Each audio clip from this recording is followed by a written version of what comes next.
சொற்கள் பொருத்தமான இடங்கள்ல பொருந்தி போகிறது தான் கவிதை என்ற சிறப்பு.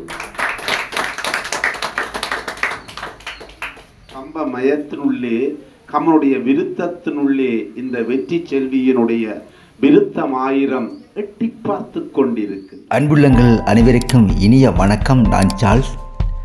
புலம்பெயர்ந்து ஆஸ்திரேலியாவில் வாழ்கின்ற பாவலர் மணி வெற்றி செல்வி அவர்களின் விருத்தம் 1000 கவிதை நூல் வெளியீட்டு விழா கோப்பாய் ஹரிபவனம் இல்லத்தில் நடைபெற்றது. அந்த நிகழ்வின் காணொளிக்கு செல்ல முன்னர் விருத்தம் 1000 நூலின் கவி வரிகளில் சில இதோ. சொந்த நிலமே என்றதனால் சூழ்ந்து மக்கள் வாழ்ந்திருந்தோம், பந்தம் எல்லா மறுத்தின்று பாசம் தொலைத்து நிற்கின்றோம், வந்தோர் ஆள நினைக்கையிலே வருந்தி கொதித்து அழுகின்றோம், வெந்த புண்ணில் வேலேற்றி வேக வைத்து மகிழ்கின்றார். நன்றி. நன்று பொற்றடையானே தொழுவிலே வேதனரிதனை தூங்க மிகு செய்வ துறை விளங்க பூர பரம்பரை ஒளிய புரிதவாய் மலர்ந்தழுத சீதவள பயப்புகளீர் திருஞான சம்பந்தன் பாதமலரு தலை கொண்டு திருத்தொண்டு வரவா. திருச்சிற்றம்பலம். இந்த புத்தக வெளியீட்டு விழாவுக்கு வருகை தந்திருக்கின்ற மக்களை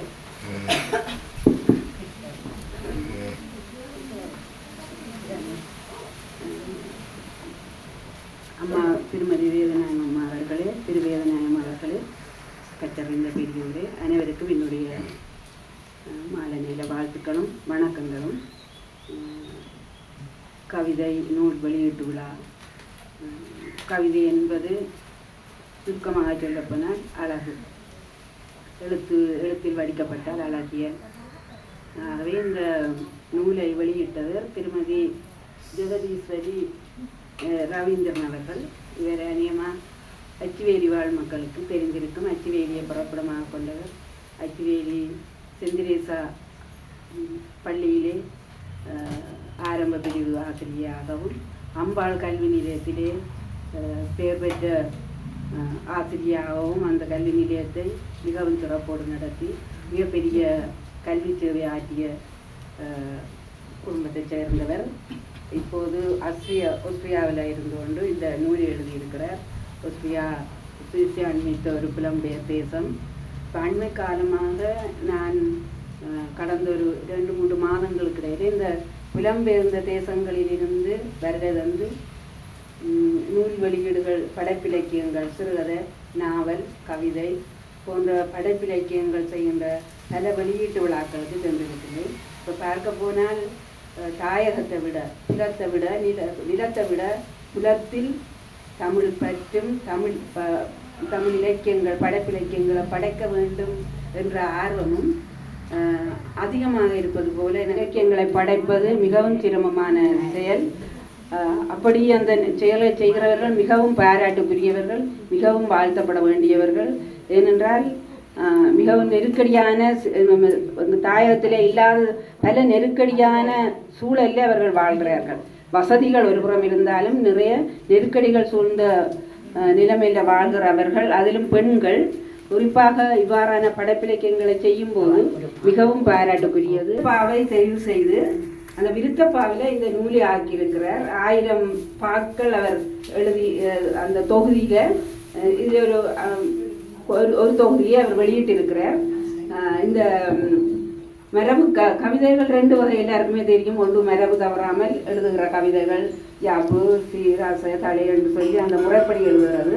ஒன்று யாப்புகளுக்கு அப்பால், அந்த கட்டுப்பாடுகளுக்கு அப்பால் நின்று எழுதுகிற புது கவிதை அல்லது வசன கவிதை என்று சொல்கிறது. மரபு கவிதைகள் இப்பொழுது கொஞ்சம் செல்வாக்கிழந்து கொஞ்சம் அதை விட இந்த இயல்பாக சிரமம் இல்லாமல் அல்லது சுலபமாக எழுதக்கூடிய வசன கவிதைகள், புது கவிதைகள் இப்போது பெரும்பாலும் எழுதப்படுது. ஆனால் விருத்தப்பாவிலே தான் பழம்பெரும் காப்பியங்கள் பழம்பெரும் இலக்கியங்கள் எல்லாம் விருத்தப்பாவிலே ஆக்கப்பட்டிருக்கு.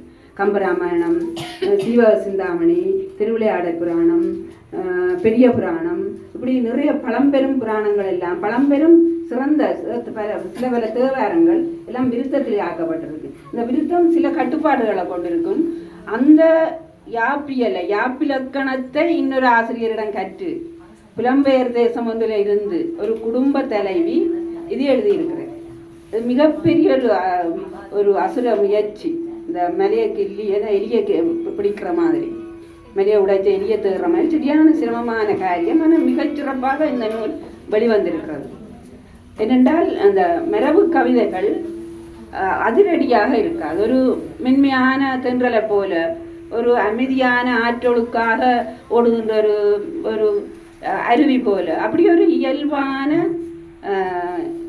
பாடல்களை ஆக்கி வச்சிருக்கிறார். மிகச்சிறந்த தலையங்கங்களில் இயல்பாக பரிச்சயமான தலையங்கங்களில் இந்த நீண்ட பயணத்தில் இதை வாசித்து முடிக்கலாம். ஒரு மனதுக்கு இதம் தரக்கூடிய கவிதைகள், அழகான சொற்றொடர்கள், சில கவிதையின் அழகே அழகியல் பொருத்தமான சொற்கள் பொருத்தமான இடங்களில் பொருந்தி போகிறது தான் கவிதை என்ற சிறப்பு. அப்படி அந்த அழகான சொற்றொடர்கள் மற்றது மரபு கவிதைக்கே உரிய அந்த எதுகை மோனி என்று சொல்லப்படுகிறது. அதுவும் விருத்தங்களுக்கு அந்த எதுகைகள் மோனைகள் இதுகள் சில இதுகள் அப்படியே அந்தந்த இடங்களில் வரணும். குறிப்பாக ஒரு கவிதையை வாய்ச்சி காட்டுறேன் பாருங்கோ. உலகில் அமைதி, அது நல்ல தலையங்கம் வந்திருக்கு. உலகில் மக்கள் எதிர்நோக்கும் உண்மை வாழ்வு கிடைப்பதில்லை. இது உண்மையில நயவுரை செய்கிறவர்களுக்கான இது. நான் அவர்களுடைய அனுமதியோட இதை வாய்ச்சி காட்டுறேன். நலத்தை கெடுக்கும் கொடுங்கோன்மை நாளும் துன்பம் கொடுக்கிறது. சலங்கை போன்ற சிரிப்பெல்லாம் சற்றும் காண முடிவதில்லை. நிலத்தின் தன்மை குறைகிறதே, நெஞ்சில் இல்லை நிம்மதியே. இல்லை பாருங்க, இந்த 4 அடி 8 மடக்கி எழுதி இருக்குது. அந்த உலகில், நலத்தை, சலங்கை, நிலத்தில் போன்ற அந்த மூனைகள் எதுகைகள் அந்த இடத்துல வரும். அதுதான் அந்த மரபு கவிதை. இதே ஒரு புது கவிதை என்றால் சும்மா அறையில் அடைக்கப்பட்ட கைதிகள் அன்றாடம் தூக்கு தண்டனை பக்கத்தில் போடுவாங்க நெருவுப்படி. அதுதான் அந்த வித்தியாசம். வசன கவிதைகள் அது இலகுவாக பொருளும் சொல்லும். அதே நேரம் எழுதுறது சில வேளை அந்தந்த ஆற்றலை பொறுத்து. கவிதை எல்லாரும் எழுத முடியாது. கவிதை என்றதே ஒரு அழகு. அது சிலருடைய தனித்திறமை. சிலர் அந்த கவிதை என்றது தனியாக எழுத்திலே எழுதப்படுகிறத கவிதை என்று சொன்னாலும் உலகத்தில் இருக்கிற அழகான பொருள்கள் எல்லாம் கவிதை. அவள் நடந்தாலே ஒரு அழகு என்று சொல்லிடணும், பார்த்தாலே ஒரு கவிதை என்று சொல்லிடணும், பேசினால் கவிதை போல இருக்கும்னு சொல்லணும். இப்போ கவிதை என்றது அழகு. அந்த அழகியல் உணர்ச்சி சிலருக்கு இயல்பாக வாய்க்கப்படும். அப்படி வாய்க்க பெற்றவர் இந்த திருமதி ஜெகதீஸ்வரி அவர்கள். இவர் தேடி அந்த ஆர்வத்தோட உண்மையில அந்த நவீன உலகத்தில் இது ஒரு வாய்ப்பு. அவர் ஒரு குருவை தேடி தான் இதை படிச்சிருக்கிறார். ஒரு புலம்பெயர்ந்த தேசத்தில் இருந்தோண்டு ஒரு பெண்மணி இத்தனை முயற்சி எடுத்திருக்கிற கவிதை எழுதுறதுக்கு. அதுவும் மரபு கவிதை. இயல்பாக மரபை விட்டு வசன கவிதைகள் எழுதியிருக்கலாம், புது கவிதைகள் எழுதியிருக்கலாம். அப்படி இல்லாமல் அந்த மரபை பேணுகின்ற ஒரு ஆர்வம் அவருக்கு இருந்திருக்கு. அவர் ஒரு குருவை தேடி இருக்கிறார். பாட்டரசர் பாரதிதாசன். அவர் பாரதிதாசனுடைய வழிவந்தவர். அவருடைய அந்த பற்று காரணமாக பாரதிக்கு அடிமையுண்டாக பாரதிதாசன் என்று சொல்லி பாரதிதாசன் பேரே அவர் தன் நாமத்தில் சூட்டிருக்கிறார். இவர் பாரிஸ் பிரான்ஸில் இருக்கிறார். இவர் நிறைய தமிழ் பணி செய்கிற ஒரு பெரிய கம்பன் கழகம், தொல்காப்பியர் கழகம், இது மட்டுமல்ல முகநூல் குழுமம் அமைச்சு அதில் இந்த மரபு கவிதைகள் தமிழில் யாப்பிலக்கண இயல்களை கற்பித்து கொண்டிருக்கிறேன். அவரை தேடி தேடி கண்டுபிடிச்சு நினைக்கிறேன் முகநூல் அந்த இதுலையா இருக்க வேணும். அந்த குடும்பத்தில் சேர்ந்து இந்த யாப்பிலக்கணத்தை முறைப்படி கற்று, யாப்பிலக்கணம் கற்கிறதே உண்மை நாங்கள் எல்லாம் தமிழை சிறப்பு செய்தவர்கள். தமிழ் எங்களை சிறப்பு செய்தது, சிறப்பாக கற்ற நாங்கள். ஆனால் எனக்கு அதெல்லாம் பிடிக்காது. அந்த யாப்பிலக்கணம் பொதுவாக இலக்கண பகுதியே இப்போதான் விரும்பி கற்கையில் படிக்கணும்னு வேண்டும் வச்சா. எனக்கு இலக்கியம் தான் இப்போ இந்த ஈடுபட்டு படிக்கிறது ஏன்னா கொஞ்சம் வறட்சியாக இருக்கும். ஆனால் அப்படிப்பட்ட ஒரு விஷயத்தை அவள் தேடி கற்று இந்த யாப்பிலக்கணத்தை கற்று அந்த யாப்பிலக்கணத்தின் வழியில நின்று இந்த மரபு கவிதையை ஆற்றி அந்த குருவின் ஆசீர்வாதத்தோட அவருடைய வழிகாட்டல் அவருடைய கற்பித்தல்ல அவருக்கு அவரை அடைந்தது அவருக்கு ஒரு பாக்கியமாக கருதி அவர் நிறைய இடத்துல அவரை பாராட்டி இருக்கிறார் பாடல்களில். அவரை பாராட்டி அவரை வழிபட்டு அவருடைய வழி நின்று இந்த மரபு கவிதையை எழுதியிருக்கிறார். மிகச்சிறந்த நூல், மிகச்சிறந்த மனதுக்கு அமைதி தரக்கூடிய நல்ல கவிதைகள், நல்ல தலையங்கங்களை, நல்ல தலைப்புகளில் குறுகத்தரித்த குரல் மாதிரி குறுகிய சின்ன சின்ன கவிதைகள், ஆனால் நல்ல அழகான பரிச்சயமான தலைப்புகள். அமைதி, குழந்தை, இன்பம், மழை, பூக்கள், அதுலேயும் மல்லிகை, குடும்பம், அழகு, அப்படி இறைவன் கூட அம்பாளை கன்னடங்களில் குறிப்பிட்டிருந்தாலும் எனக்கு ஒரு அம்பாள் அடியவராக இருக்கக்கூடும். அம்பாள் பக்தியோ எனக்கு தெரியாது. நிறைய அம்மனை பெண் தெய்வத்தை அநேக இடங்களில் சிறப்பித்து பாடியிருக்கிறான். மிகச்சிறப்பான ஒரு கவிதை நூல். இந்த நூலை வெளியிட்டு வைக்கிறது உண்மையாக எனக்கு பாக்கியம், எனக்கு செய்த புண்ணியம். அந்த இப்படி ஒரு மரபை பேணுகின்ற ஒரு பெண், ஒரு புலம்பெயர்ந்த ஒரு திருமதி ஜெகதீஸ்வரி அவர்களுடைய நூலை நான் வெளியிட்டு வைக்கிறதுல உண்மையே பெருமையும் சந்தோஷமும் அடைகிறேன்.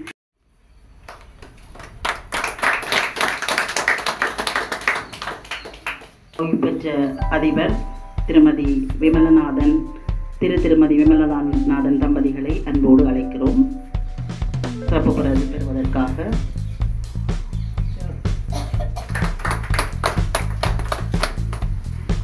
கரகோஷத்தோடு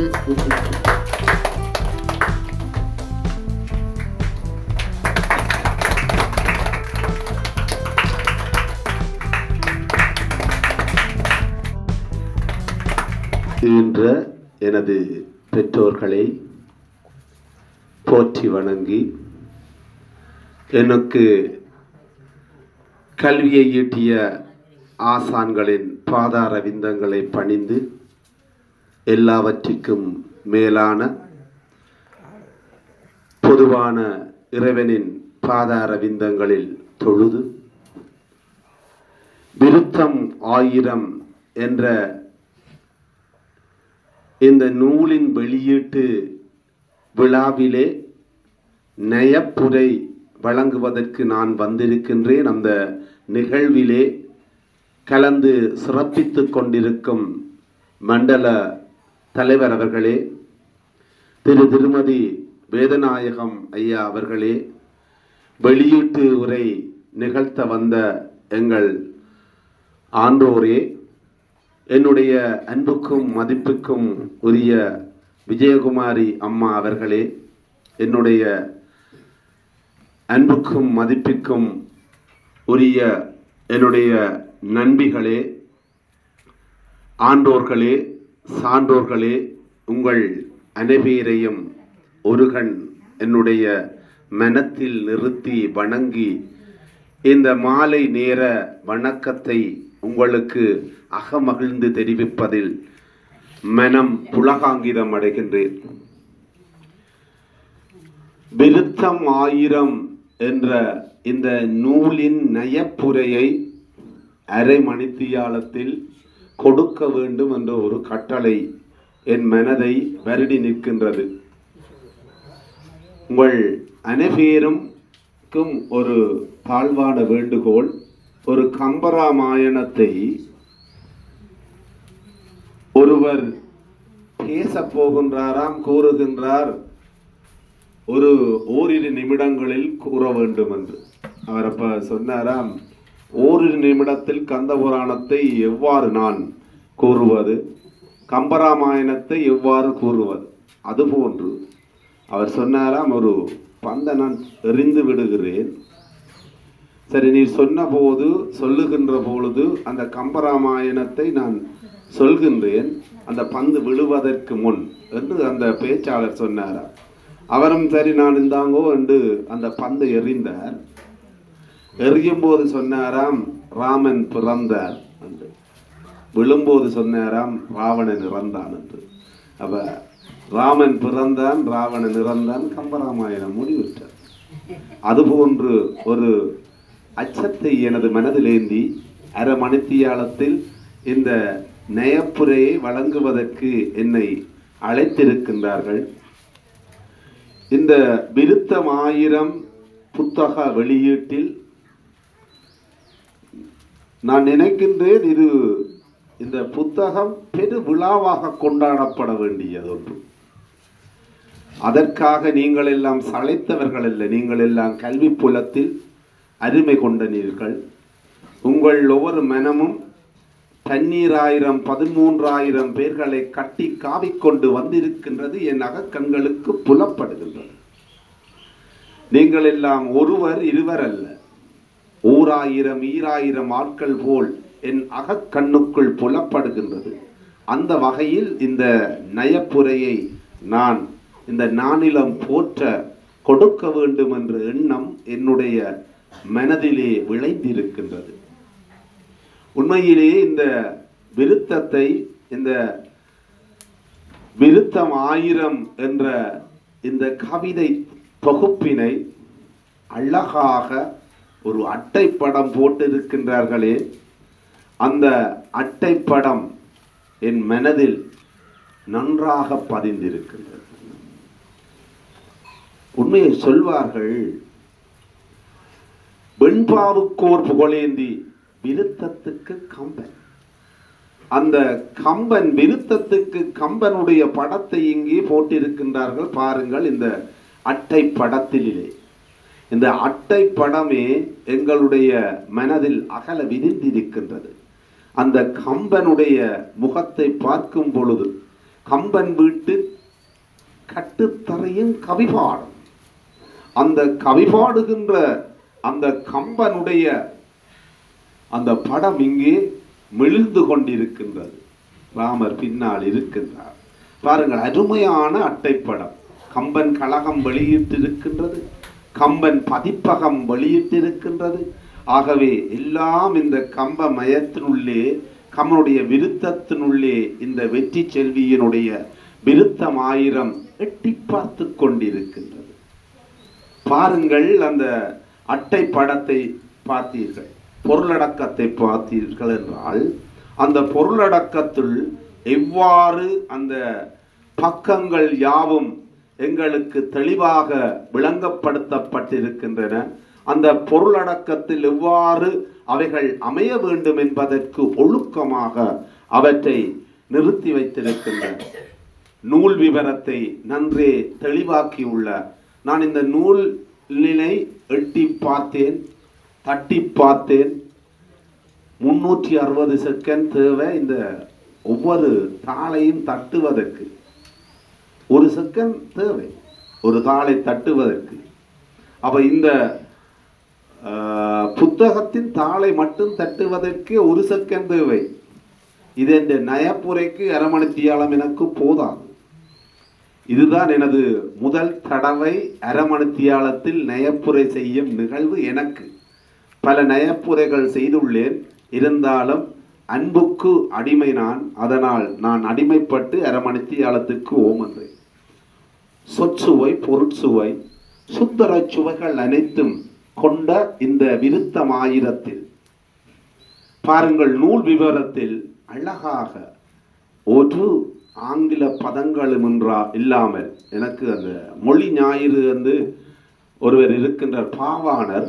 அவருடைய புத்தகங்களை நிறைய படித்து பாருங்கள். அடி வேர் சொற்களை எல்லாம் அப்படியே தந்திருப்பார். தமிழின் வேர் சொற்களை எல்லாம், அந்த வேர் சொற்களை எல்லாம் இப்புத்தகத்தில் நான் கண்டு மகிழ்ந்து கொண்டேன். அந்த வெற்றி செல்வி அழகாக அந்த வேர் சொற்களை எல்லாம் போட்டிருக்கின்றார். ஆஸ்திரியாவில் இருந்து கொண்டு ஆசுத்தேரியா என்றெல்லாம் எழுதியிருக்கின்றார். அதெல்லாம் நல்ல தமிழ் வார்த்தைகளை இதில் எங்கள் நெஞ்சத்தை நிறைப்பதற்காக அவர் எழுதியிருக்கின்றார். அவருடைய அந்த பயணத்தின் கண்ணே நூல் விவரம் தெரிந்தது. அவர் பாட்டு அரசர் பாரதிதாசர் என்று முன்னுரையிலே எழுதியிருந்தார். உண்மையிலேயே அவருடைய பெயர் பாரதிதாசன். அவர் தன்னுடைய அந்த அகமகிழ்வோடு அவரை மரியாதைக்குரியதாக வைக்க வேண்டும் என்ற எண்ணத்தில் தான் அவர் முன்னுரையில் பாரதிதாசர் என்று எழுதியிருக்கின்றார் என்று நான் நினைக்கின்றேன். உண்மையாக நீங்கள் அவரை சந்திக்கும் பொழுது கேட்டு பாருங்கள், அந்த வெற்றி செல்வி அதைத்தான் பதிலாக தருவார் உங்களுக்கு. அவ்வகையில் நான் அந்த நயந்து அந்த முன்னுரையை வாசித்துள்ளேன். உண்மையிலேயே இந்த வெற்றி செல்வியோடு கதைக்க வேண்டும் போல் இருக்கின்றது என்று நான் என்னுடைய நண்பியின் மூலம் கேட்டேன். அவர் எனக்கு அந்த தொலைபேசி எண்ணை தந்தார். ஆனால் நான் பின்பு இதை வாசித்த பின்பு யோசித்தேன் இவரோடு கதைக்க தேவையில்லை. இந்த கவிதைகள் என்னை கணக்க வைத்தன, அவரோடு கதைக்க வைத்தன. நான் ஏன் கதைக்க வேண்டும் என்று இருந்த போதிலும் அவர் நேற்று எடுத்தார். அவருக்கு இதனை செப்பினேன். அவர் மனம் மகிழ்ந்து கொண்டார். அவ்வகையிலே அவருடைய அந்த முன்னுரை காணப்பட்டது. அந்த முன்னுரைக்கு அப்பாலே அவருடைய முதல் எழுதியிருக்கின்ற பாருங்கள், தமிழ். முதலாவது தமிழை நேசித்தார். தமிழை நேசிக்க வேண்டும். தமிழ் எங்கள் சுவாசமாக இருக்க வேண்டும். தமிழை நேசித்திருக்கின்றார். முதலாவது பாருங்கள் தமிழ். அதை பற்றி தான் எழுதியிருக்கிறார் கவிதை. எவ்வளவு மாதா பிதா குரு தெய்வம். அதுக்கு முதலவருக்கு தமிழ் பாருங்கள். முதலாவது பக்கத்திலே தமிழை எவ்வாறு எழுதியிருக்கின்றார். அடுத்து தான் என்னை, அடுத்து ஆசா. அவர் இவ்வாறு தன்னுடைய கவிதைகளிலே முதலாவதாக தமிழை வணங்கிய அந்த வெற்றி செல்வியை நான் வணங்குதல் வேண்டும். அவர் இளமையாக இருக்கலாம், முதுமையாக இருக்கலாம், அதனை பற்றி பரவாயில்லை. ஆனால் அவரை வணங்க வேண்டும். ஏனென்றால் அவர் தமிழை வணங்குவதால். அவர் இந்த தமிழ் முதலாவதாக எழுதியிருக்கின்ற அருமையான வார்த்தை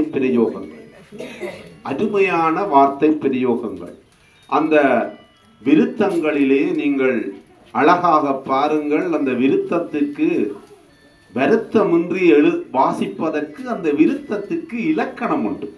தேமா, புளிமா, தேமாங்காய், புளிமாங்காய், கூவிளம், கருவிளம் என்ற அந்த ஜாப்பு இலக்கணங்கள் எல்லாம் அதனை கட்டி போட்டிருக்கும். அழகாக வெளியீட்டுரையில் என்னுடைய நயப்புரைகளையும் கூறி என்னையும் நல்லாக சந்தோஷப்படுத்தின அந்த அம்மாவிற்கும் நன்றி. அவர் தெளிவாக விளங்கப்படுத்தி இருக்கின்றார். அந்த மரபு கவிதை, புதுக்கவிதை, கைக்கு கவிதை என்று வகைகள் இருக்கின்றன. இப்பொழுது மரபு கவிதைகளை எழுதுவதற்கு பஞ்சம். அந்த பஞ்சத்தை துடைத்த அழகான நெஞ்சமுடைய அந்த புலத்தில் வாழுகின்ற அந்த வெற்றி செல்வி அக்காவுக்கு எனக்கு என்னுடைய தாராளமான நன்றி. ஏனென்றால் இப்பொழுது மரபு கவிதை எழுதுவது குறைவு, வெண்பா எழுதுவது குறைவு. எல்லோரும் அப்படித்தான் சொல்வார்கள். எனக்கு என்னுடைய பெரிய தந்தையார் இருந்தார். அவர் முருகவேள் கலாபூஷணம் பண்டிதர். அவரோடு நாங்கள் உறவாடுகின்ற பொழுது இவைகள் எல்லாம் பழக்கப்படுத்தி விட்டன. என்னுடைய அண்ணா பண்டிதர், அவரோடு நான் பயிலும் பொழுது அவர் எனக்கு சொல்லி தந்த எங்களுடைய ஊர் முதுதம்பி புலவர் முனா நல்லதம்பி பிறந்த ஊர் என்னுடைய ஒரு உறவினர். அவர்தான் இந்த உங்களுக்கு தெரியும் தேசிய கீதத்தை தமிழில் மொழிபெயர்த்தவர். அந்த வகையிலே எனக்கும் கொஞ்சம் கடவுள் அவர்கள் கிருபையால் கொஞ்சம் தமிழ் தெரியும். அந்த கொஞ்சம் அந்த தமிழை உங்களோடு இந்த நயப்புரையில் நான் வந்திருக்கின்றேன் பகிர்ந்து கொள்வதற்கு. அவருடைய முதலாவது பாடல் காதல் வாழ்வு. உண்மையை உண்மையாக உதட்டிலிருந்து அந்த உள்ளத்திலிருந்து வெளிப்பட்ட கவிதைகள் எல்லாம் இங்கே அச்சு பெற்றிருக்கின்றது. உண்மை கூறுவது இவருடைய கடமை என்று நான் நினைக்கின்றேன். இந்த கவிதைகள் எல்லாம் உண்மையைத்தான் அப்படியே தந்திருக்கின்றன. அவருடைய உள்ளத்திலிருந்து பதிந்த அனைத்தும் உண்மை. மெய்யெனப்பட்ட இந்த கவிதைகள் யாவும் அவரது மெய்யிலிருந்தும் சிந்தையிலிருந்தும் வளர்த்து எடுக்கப்பட்ட புனிதமான விருத்தங்கள். உண்மையே விருத்தத்தில் அறுசீர் வர வேண்டும். அந்த அறுசீருக்கு மேலே வரலாம், அறுசீருக்கு குறைவாக வரக்கூடாது. 4 அடிகளை அள்ளப்பட்டு அடுக்கி வைத்த கவிதை இந்த விருத்தமாயிரம். 500 கவிதை, 521 கவிதைகள் இப்பொழுது அவர் இதனை போட்டிருக்கின்றார்.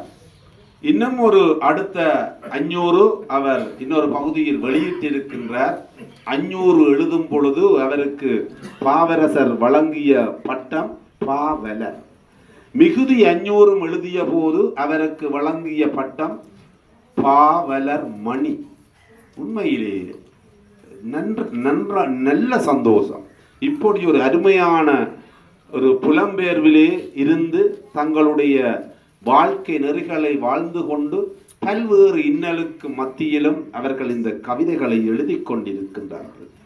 தமிழ் நாட்டிலே சரி, ஏராளமான தமிழ் பேசும் மக்களிலே சரி, இந்த புத்தகங்கள் எல்லாம் எழுந்து அவர்களுடைய கையில் பட வேண்டும். மரபு கவிதை இப்பொழுது குறைந்து போகின்றது. அந்த மரபு கவிதைக்கு இலக்கணமாக இந்த கவிதைகள் இருக்கின்றன. ஒரு பக்கத்தில் ஆகிய 3 கவிதைகளை உள்ளடக்கி இருக்கின்ற அறுசீர், எழுசீர், எண்சீர் போன்ற வரிகளை கொண்டு எழுதியிருக்கின்றார். பாருங்கள், ஒரு கவிதையிலே எதுகையை எவ்வாறு அலங்கரித்திருக்கின்றார் என்று பாருங்கள். மலர்களின் இன்பம், தலைப்பு மலர்களின் இன்பம், பக்கம் 14, பக்கம் 14, மலர்களின் இன்பம். வண்ணமாய் மலர்கள் கூட்டம், வசந்தமே மனதில் ஊட்டும், எண்ணமே சுற்றும் அங்கே, ஏந்திட கையில் இன்பம், கண்களில் கமழும் காதல், காரிகை அவளின் தோற்றம், பண்களை இசைத்து பாடல், பாரினில் சுகமே கண்டேன். பாருங்கள், அழகான அந்த எதுகை. வன், எண், கண், பண், இந்த எண்ணென்னாவெல்லாம் 2வது எழுத்து எல்லாம் ஒன்றித்து வருகின்றது. பாருங்கள், எதிகை அணியை அப்படி நன்றாக போட்டிருக்கின்றார். அந்த வகையில் அவர் எதிகை அணி, மோனை அணி, சந்தம் எல்லாம் நன்றாக எழுதியிருக்கின்றார். இந்த விருத்தத்துக்கேற்ற வகையிலே அவருடைய கவிதைகள் எல்லாம் அமைந்திருக்கின்றது. அடுத்து துன்பத்தில் துன்மதி மனிதர் அறியாதிங்கே. பாருங்கள், அறியாதிங்கே 6வது கவிதை, 16வது பக்கத்திலே 6வது கவிதையிலே அந்த குற்றிய லிகரத்தை வடிவாக போட்டிருக்கின்றார். நாங்கள் படிப்பிக்கும் பொழுது குற்றிய லுகரம், குற்றிய லிகரம் எல்லாம் பிள்ளைகளுக்கு படிப்பிக்கிற நாங்கள் காபோதா சாதாரண தரத்தோடு அவர்கள் மறந்துடுவார். இங்கே இந்த வெற்றி செல்வி அந்த விருத்தத்திலே அந்த குற்றிய லிகரத்தை குற்றி காட்டியிருக்கின்றார். குற்றெழுத்துக்கள் மூலம் குற்றி காட்டியிருக்கின்றார். அருமை, அருமை. அடுத்து பாருங்கள், இனவழிப்பு நாள். இதை பார்த்தவுடன் எனக்கு மெய் சிலிர்த்தது, இப்பொழுதும் சிலிர்க்கின்றது. எண்ணிலா உயிர்கள் வீழ, 17ஆம் பக்கம். எண்ணிலா உயிர்கள் வீழ, எம்மினம் துடித்து கத்த, எம்மினம் துடித்து கத்த, கண்ணென காத்த ஈசன், கண் என காத்த ஈசன் கருணையை மறந்து நின்றான். கண்ணென காத்த ஈசன் கருணையை மறந்து நின்றான். எனக்கு இதை பார்த்தவுடன் இந்த தேயிலை தோட்டத்திலே என்ற ஒரு கவிதை வாசித்த நான், வேலுப்பிள்ளை ஐயா அவருடைய கவிதை. அதிலே இந்த புழுதி படுக்கையிலே புதைந்தகம் மக்களை புகழும் புகழ்மொழி யாருக்கில்லை, அந்த பாடலே கீழே வந்தது. அந்த பசும் புல்லால் மறைத்தனோ, பாவி இந்த இறைவன் பசும் புல்லால் மறைத்தனோ, அந்த இடத்துல புதைச்சி கிடக்கு, அதை பசும் புல்லால மறைச்சவனோ இறைவன். அப்ப அவர் இந்த நோக்கத்தோடு தான் எழுதினாரோ புரியவில்லை. நன்றாக எழுதியிருக்கின்றார். இதை வாசிக்கும் பொழுது எனக்கு அந்த எண்ணம் தான் வந்தது. அப்ப அந்த அருமையான அந்த கவிதைகளையும் என் நெஞ்சுக்குள் வருவதற்கு இந்த கவிதை எனக்கு மெருகூட்டி இருக்கின்றது.